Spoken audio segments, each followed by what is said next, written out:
Hello friends, welcome to this new lecture on finite volume method.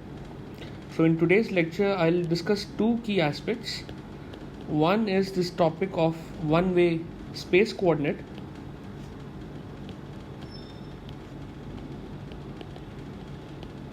and then we'll follow up the discussion with some preliminary discussion on calculation of the flow field, which is something that we have still not looked at as part of this course. So note that so far what we've done is we've only had time, which we denoted by symbol t, as the one-way coordinate. In a sense,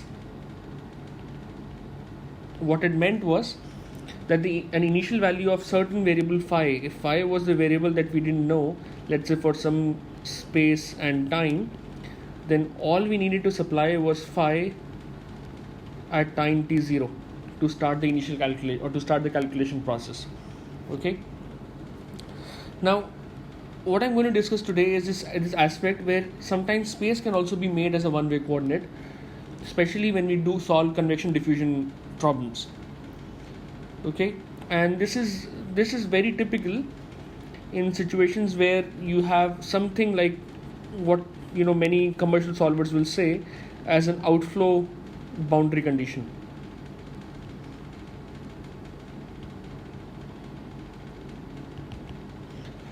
Okay, something like this is you can easily see in a commercial solver like Fluent. Okay, so to explain what this one-way space coordinate is and what this outflow boundary condition basically implies, let's consider a problem of what we call as a backward facing step or flow over a backward facing step. Now this is just I'm using it as a representative problem. It doesn't mean that what I'm going to discuss is only limited to this one single problem. So what the backward facing step problem looks like is something like this, that you have a channel where the fluid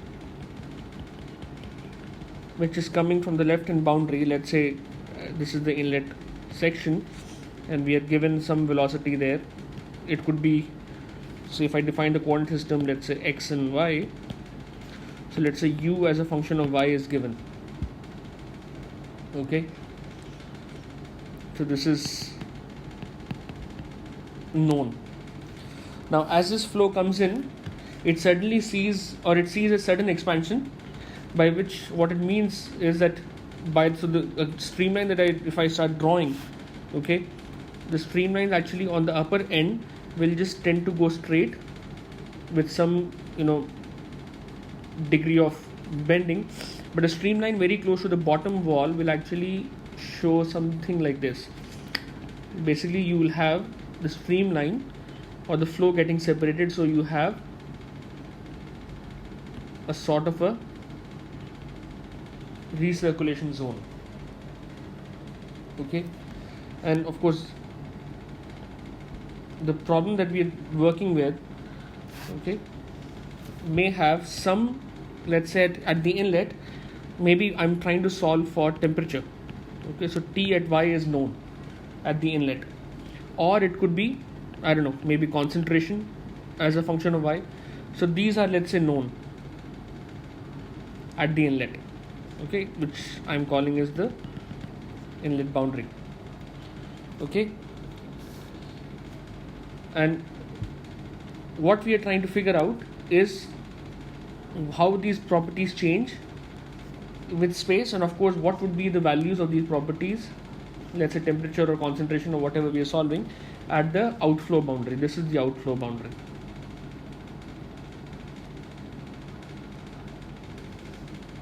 Okay, so the problem is posed in this fashion if I'm doing some engineering design where process outcomes are not known beforehand. Okay, so temperature, if temperature was a variable, T or let's say dt dx at the outlet is not known. That is to be calculated. We don't know with this value. In fact, that is what we're trying to design. We're designing, let's say, a channel. We want to know what would be the outlet condition of the fluid, what would be the temperature, or what would be the concentration. Okay. So this is what is typically seen in, as I'm saying, in an engineering design, where outcomes are not known beforehand. Okay.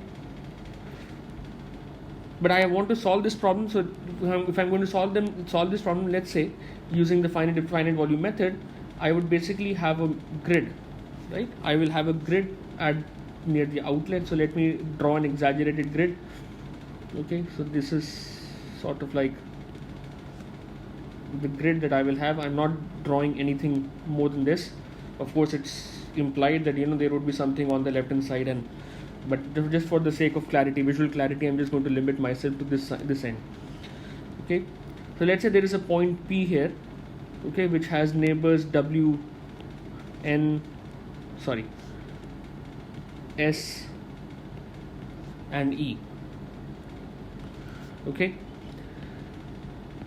now at this node P, which is my point of interest, I could write, so at this node P, I could say AP, let's say phi P would be AE phi E plus AW phi W plus AN phi N plus AS phi S plus B.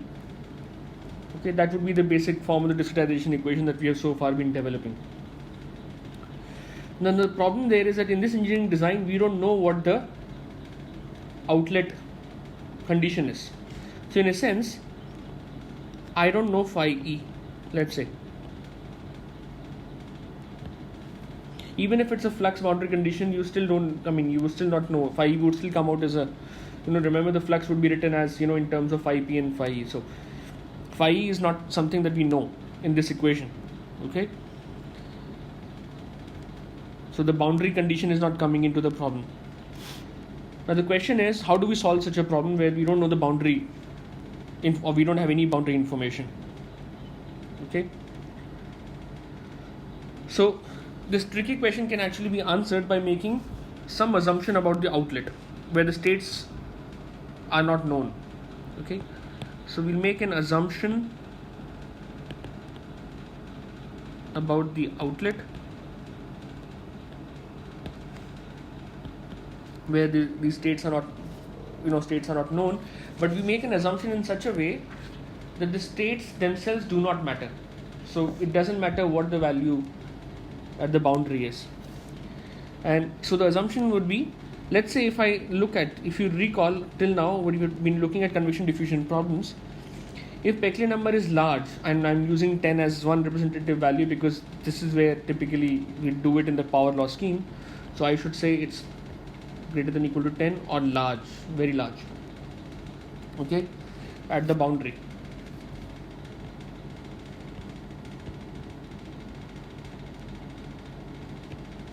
So if I can say that the Peclet number is very large at this boundary, right? So we have this, there would be a cell here,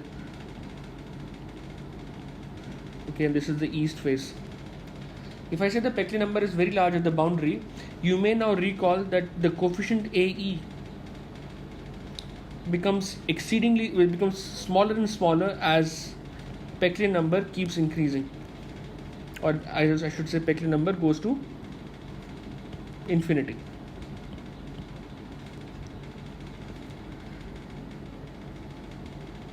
So in case you don't remember, you may want to look at what we have been doing so far in terms of the derivation of the coefficient A, right? So if you recall, we had A of mod of P versus P, and you may actually recall that the coefficient actually goes something like this. Should have drawn it a little less exaggerated, but anyway, goes something like that. So roughly near Peclet 5, it actually has already reached a value which is very close to 0. Okay. So if Peclet goes to infinity, as Peclet becomes larger and large, AE is nearly 0. What it means is that if I make an assumption about the boundaries that the Peclet number is very large, okay, which means PE is actually much larger than 1, then I can drive the coefficient AE to be 0. In which case, this equation where this AE appears will actually, this coefficient or this quantity will actually be 0, and so the equation will be free of the outlet unknown information, or the outlet coefficient, or the outlet rather value, the value of the variable phi at the outlet itself. Okay, so what I'm saying is that boundary information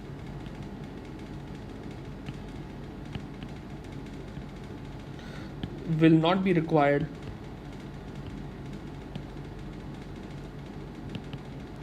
if we assume that PE is much larger than 1.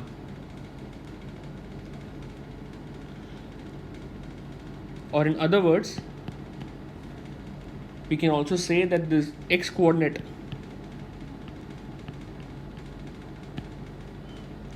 will become a one-way coordinate. A one-way coordinate at the boundary. So it's not true of anywhere else, but at the boundary, because we need some information to close the system of equations. So why am I saying this as a one-way coordinate? So in case you've still not understood this, since this coefficient goes to 0, AE goes to 0, so this part gets removed. So now basically what we're saying is that the value at the point P only depends on the upstream value, not on the downstream value. Okay, so I can mention this here, x coordinate with this, and it is the value at point P will be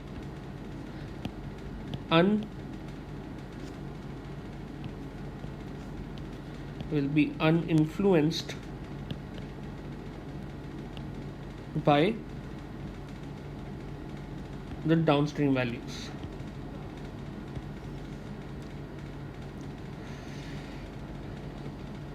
Now the question would be, somebody may actually say that, does it even make any sense? Because now we are assuming something about the boundary condition, that Peclet number is much larger than 1.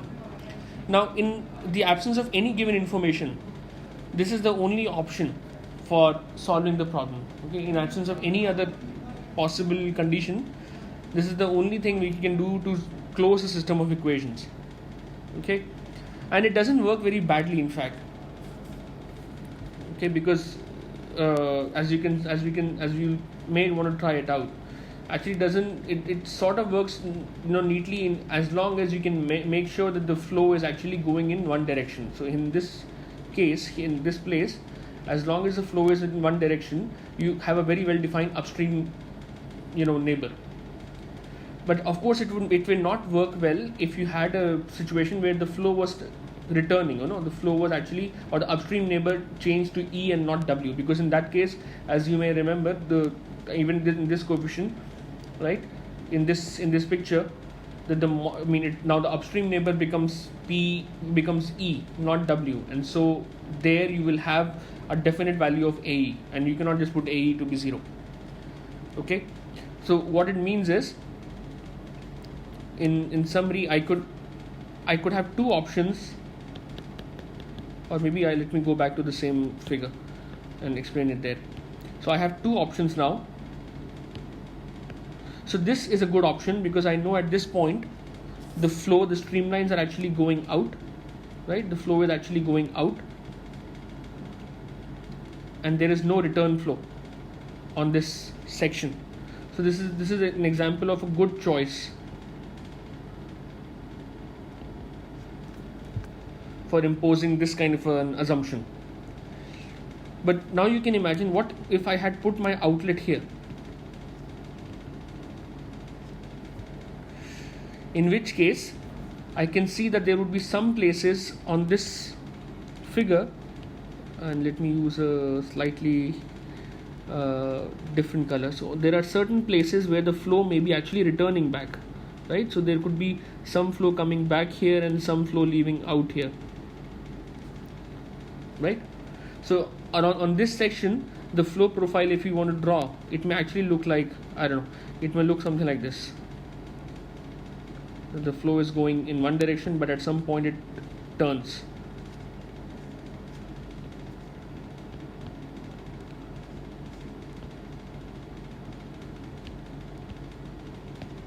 Right, so it returns. So we had these as the circulating patterns, okay, and so the flow is returning in one segment. Now, of course, there, if you want to say, especially in this part, okay, especially in this part, if I want to now say that AE is 0, this would actually be a bad assumption.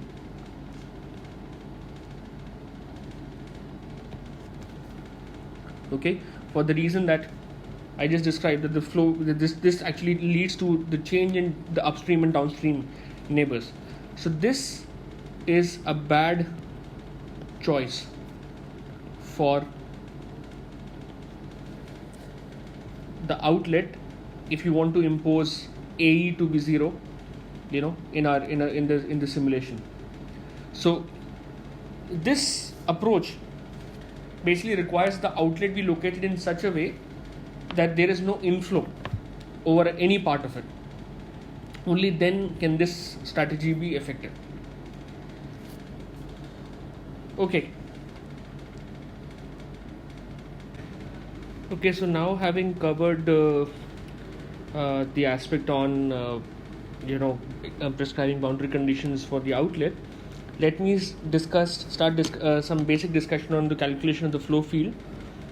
Okay, so the reason I'm discussing it here in this fashion is because so far in our entire convection diffusion formulation, we have so far been saying that the flow field, which basically will comprise of the velocity vector and the density, right? We have been saying that this is somehow given or it's known.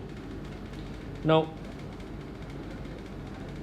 though we have formulated the problem as saying that this is known, rarely is this flow field given, and it is actually in fact required to calculate these fundamental properties, these fundamental flow variables, velocity and density, using conservation principles.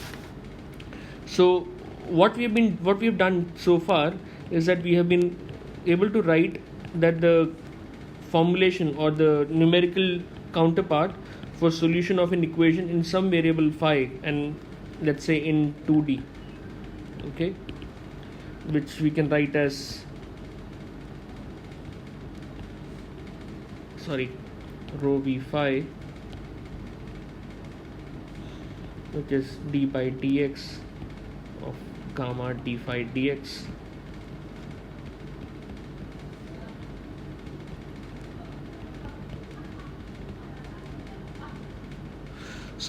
So far we have actually formulated ways to solve for a variable phi using this conservation equation. Now it is what we do from now on is actually the same thing. We'll use the same principles, but now what we can do is we can replace phi with u or v in 2D. If it was 3D, then we'll have a third component which we can call as w. So when we put u and v in this equation, what we'll get are two equations for momentum. Okay, further we'll also have one key equation to work with, which is actually the continuity equation. So we have d rho dt plus d by dx of rho u plus d by dy of rho v is 0. So this could be a third equation that we could solve. Okay, and of course, needless to say that since we're dealing with the variable density flow, the density would itself actually would have some contribution from the equation, or would actually be determined based on some equation of state. Okay, so theoretically this problem can be solved by methods developed so far. Okay, but that's theoretically. Now let me tell you some challenges. Okay, the number one challenge that we will face is that the pressure gradient that appears in the momentum equation, which I have not shown here in this equation, right? The right side does not have the pressure gradient. That is because I have actually included the pressure gradient term in this source term. Okay, so the pressure gradient is an unknown. In fact, the pressure itself should be one of the variables that we should determine in the problem. And the more challenging part of it, the reason pressure gradient is an unknown, is that there is no explicit equation for the pressure.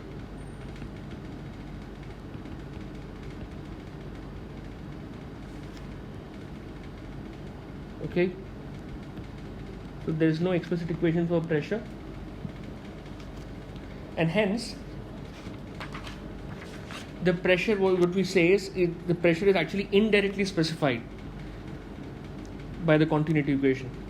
So I'm going to say pressure, which I'm going to use as a variable P, it's going to be indirectly specified by the continuity equation. So what do I mean by that? Okay, what I mean by that is that if I had the correct pressure somehow, let's say if I had the correct pressure for a given situation, if I substitute that correct pressure into the momentum equation, okay, and I could somehow determine u, let's say v and rho, okay, that those variables u, v and rho would actually satisfy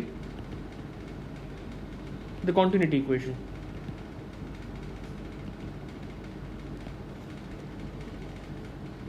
Okay, so the pressure is essentially, that is the reason we are saying that the pressure is indirectly specified, because the correct pressure is what will satisfy the, or the correct pressure will lead to a velocity field which would satisfy the continuity equation.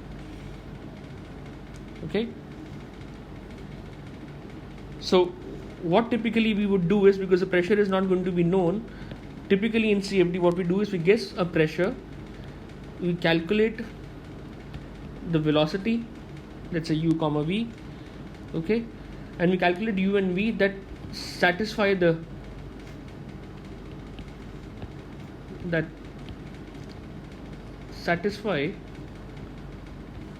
continuity equation.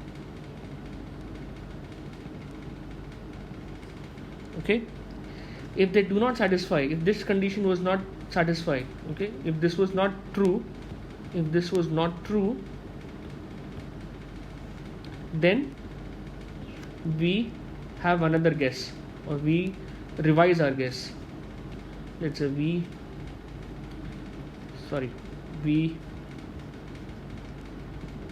revise our guess, and then we start again. Okay,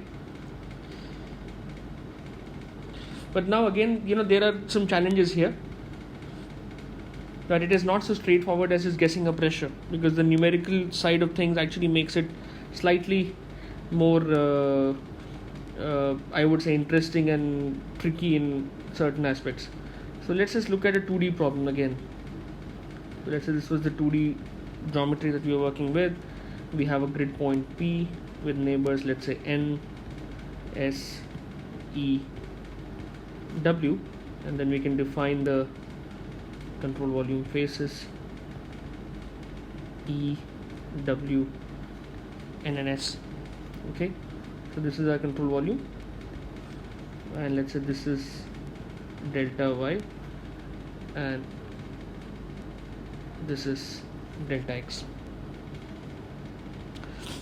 So remember that the source term that I was saying would have a pressure gradient. What it means is that on the right hand side we should see something like, let's say on the X momentum equation, minus dp dx integrated over dx dy, or integrated over, so two integrals with x and y. Now I could actually write this as pw minus pe delta y. Now what I need is some procedure or some method of deciding what should be PW and what should be PE, because technically I know these variables only at the grid points. Okay, so now let me make an assumption that let's say that the phase W is actually midway between nodes W and E, and phase E is also midway between nodes P and E. Okay, and let me assume that the pressure varies in a piecewise linear fashion between grid points.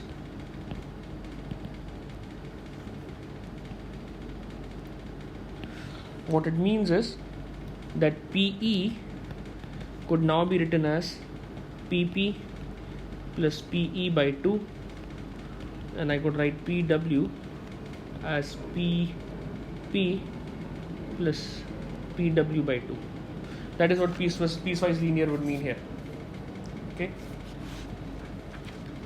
So what does PW minus PE now become? So PW minus PE, P small e delta y will now become P plus PW by 2 minus PE plus PP by 2 into delta y, and now PP will cancel on both sides, so you'll get PW minus PE by 2 into delta y. Okay, so this would have gone as a source term in the discretization equation. Okay, but now there is a problem. If you now look at this figure and if you think of it critically, what it's saying is that the pressure gradient or the pressure difference between phases E, which is this phase, and W, which is this phase, it's saying that the pressure difference between these two phases is rather written in terms of pressure at the node W and pressure at the node E. Okay, so for the volume, so we're looking at the integral in this control volume around the point P, but what we are dealing with are pressures at the neighboring grid points, at the alternate grid points, and not just adjacent ones. So it is not PE minus PP or PP minus PW, but it's rather PE or PW minus PE. So that seems to be slightly non-physical, that why should the function value at point P not be in terms of point P, but rather in terms of only neighboring values. Second, if you now look at it carefully, the pressure gradient which we wrote as PW minus PE by into delta y, which is this left hand side, is still okay, it's still fine. But the right hand side, the way we are writing it in terms of piecewise linear functions, it now appears that this is actually, the pressure is being taken on a coarser grid, right? Because see, initially we had the grid size of only, let's say, delta x or delta x, I don't know, I can say this is going to be delta x W and this is delta x E. So initially we were looking at, right, PW, let's say, was only in terms of, we thought that PW is going to be in terms of PP and PW, right? So this is only spread over a small delta x distance. But now if you look at it from this perspective, it appears that the pressure gradient is actually coming through over a larger, it's, first of all, it's an alternating grid points, and secondly, it appears to be coming from a grid of lower accuracy, because the effective grid size is now is delta XE plus delta XW. Okay, because that is the distance that we are taking in terms of differences. So that is also a problem. So the problems that I'm going to list down here are, first of all, it's non-physical, that the pressure difference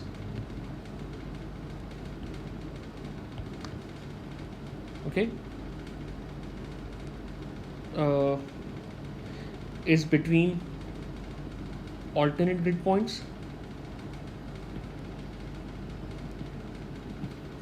Okay. The second problem that I'm saying is that the pressure is coming from a coarser grid.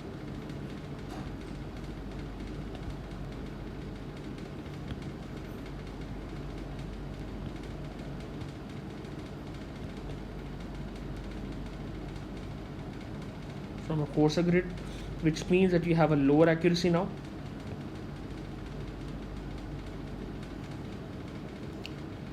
And the third problem that I'm going to now show you based on this formulation is that if you have a wavy pressure field, and let me show you what a wavy pressure field would look like.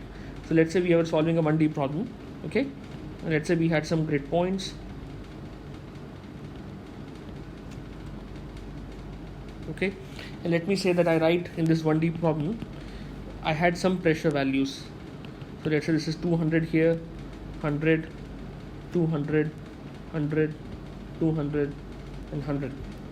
Okay, now this pressure field, if you look at this formulation, which is, so let's say if I was writing the discretization equation at maybe this grid point, right, so it would perceive the pressures at the neighboring point. So it would see pressure 100 here and 200 here, which means for this grid point PW minus PE would be 0.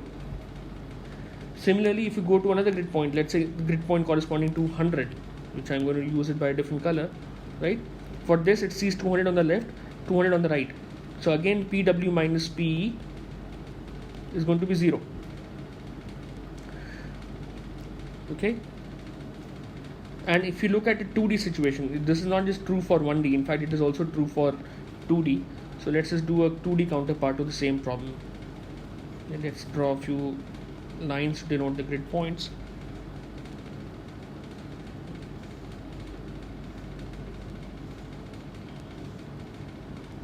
Okay, so let's say the pressures here were 200, 100, 200, 100, 200, and let's say here it is 50, 25, 50, 25, 50, and then again 200, 100, 200, 100, 200, and again 50, 25, 50, 25, 50, and so basically you get the point that I'm just repeating it now, repeating in an alternate sense. Okay, so this is, let's say, a 2D counterpart, and where the pressures are given as, or at some stage in the iteration process are given as these numbers. Actual numbers do not vary or do not have any significance. But what is more important is the concept. Okay. Now in these both fields, now if you, for example, in the 2D problem, if I look at this grid point, I would have in the x momentum I would have PW, which is to this point, minus PE, which is this point. So that was difference is 0. And then I would have very similar in the y momentum, I would have P south minus P north, which is again equal, and so that becomes, the difference is again 0. And that you can put it at any point. I can even put it at 200, let's say, and I look around its neighborhood. Again, in its neighborhood, the difference here is 0. The difference here is 0. Okay. So this is, so the first field that I showed you is actually what is a zigzag pressure field. But this one, second one, is what is a checkerboard pressure field, a checkerboard pattern. Okay. In both these scenarios, this wavy, I can see that the pressure field is wavy, right? It's, of course, it's changing, and it's changing in both directions. But the way I am formulating the problem, that I'm taking the pressure to be, let's say, in terms of a piecewise linear function, I am basically incurring that a wavy pressure field is being perceived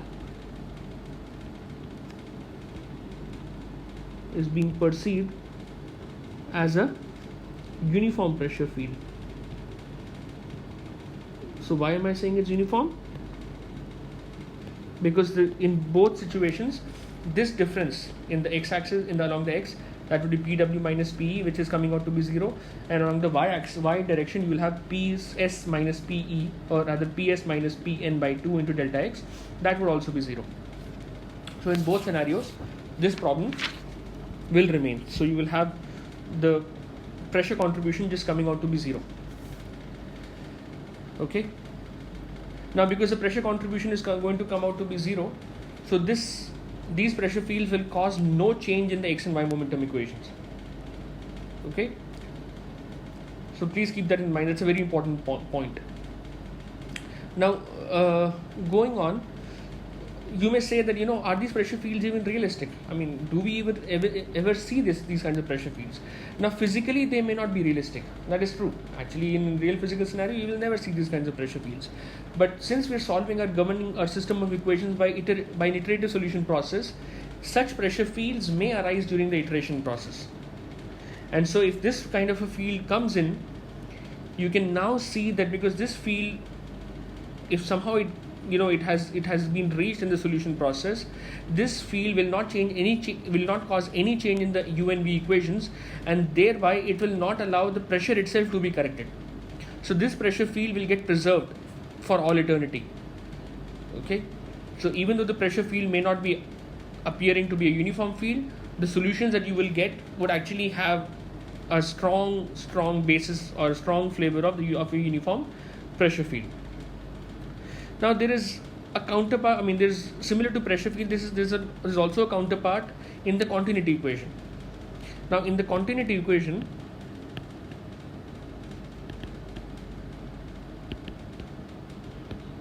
let's say, to make my point, I will look at the incompressible 2D flow.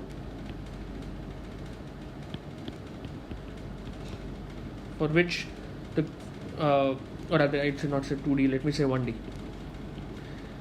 Okay, for the incompressible 1D flow, we have the continuity equation to be du dx is 0. Okay, taking the grid as, let's say, W, P, E with faces E and W, integrating du dx over W to E, what I get is UE minus UW is 0. Now again here, if I take a piecewise linear profile, okay, which is the simplest assumption that I can make, I would then have, and assuming that, let's say, faces E and W lie exactly midway between grid points, so I could then write UE as UP plus UE by 2, and UW would be UW plus UP by 2. And now you can see what this gives is UE minus UW is 0. So what is it saying? It's saying that continuity, when applied around this grid point P in this volume, actually requires that the velocities on either adjacent grid nodes or adjacent grids should actually be equal. So neighboring grid velocities must be equal. That's what it is trying to explain. That is what it is trying to point to us. So due to this, what can happen is, if you have again a 1D problem where, let's say, on grid points, at some point during the iteration cycle, I reach a state where, let's say, the velocities are 10, 5, 10, 5, 10, and so on and so forth. Okay, these are grid velocities that I have reached, that I've got at some point during the iteration.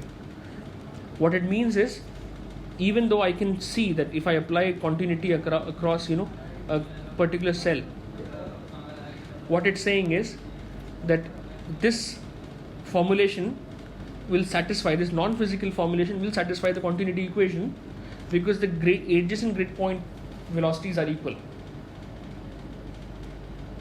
Okay, the same thing is true if I had to draw a control volume, let's say around grid point 5, grid point of this velocity 5, there the velocities are 10 and 10, and still it's satisfied.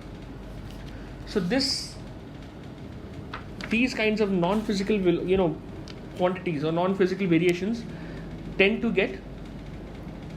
become acceptable unless precautions are taken in the solution process. Now, one of the most important things to remember is that these problems are associated with the first derivatives only. So we found that the problem is with first derivatives such as du dx or dp dx. I can of course include dp dy and du or dv dy in this thing, ...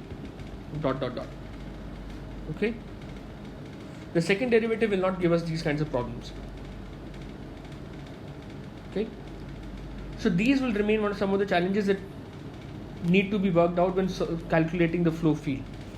Now in the next lecture, what I'm going to do is I'm going to talk to you about how do we circumvent, or how do we get around this problem of uniform fields, and we will talk about a technique or a grid arrangement which is called a staggered grid. Okay, which basically works on the principle that we offset the velocities and the pressure by a certain distance. That's why the word staggered comes in. And so basically we will use different grids for each of the different dependent variable. Okay, so and in that context we'll also talk about the solution algorithm for the momentum equations. Okay, so I hope you enjoy this lecture, and I'll see you next time.